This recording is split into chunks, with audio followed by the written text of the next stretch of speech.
Veoma zanimljiva izložba otvorena je večeras u Beogradu. Izloženi su radovi od keramike velikog umetnika Pabla Pikasa. Izložba je otvorena u sali Beko kod Kalemegdana i nosi naziv Na Azurnoj obali. Očekivano veliko interesovanje na izložbi Pabla Pikasa. Posetioci će od 3. februara do 15. aprila moći da vide manje poznate radove jednog od najtalentovanijih umetnika 20. veka. Izložba je otvorena na najvišem nivou. Gostima se prvo obratio ambasador Španije u Srbiji, a zatim i domaći ministar kulture.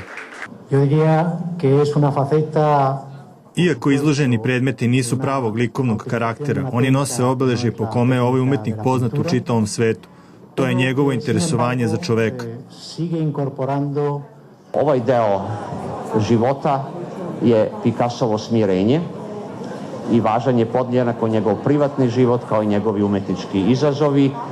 Upravo u načinu da se meša originalnost i genijalnost umetnika sa onim što je zanatsko. Naziv izložbe Na Azurnoj obali vezuje se za Pikasov boravak i period njegovog života koji je proveo na Azurnoj obali u gradiću Valori, gde on u stvari počinje svoj rad sa keramikom, a tu je proveo i 10 godina života. Napravio oko 3000 dekorativnih i upotrebnih predmeta.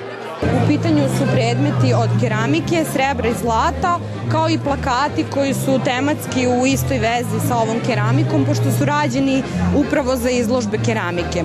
To je veoma retko u stvari da mogu da se vide radovi od keramike, ali on prevashodno poznat po slikama, skulpturama, grafici.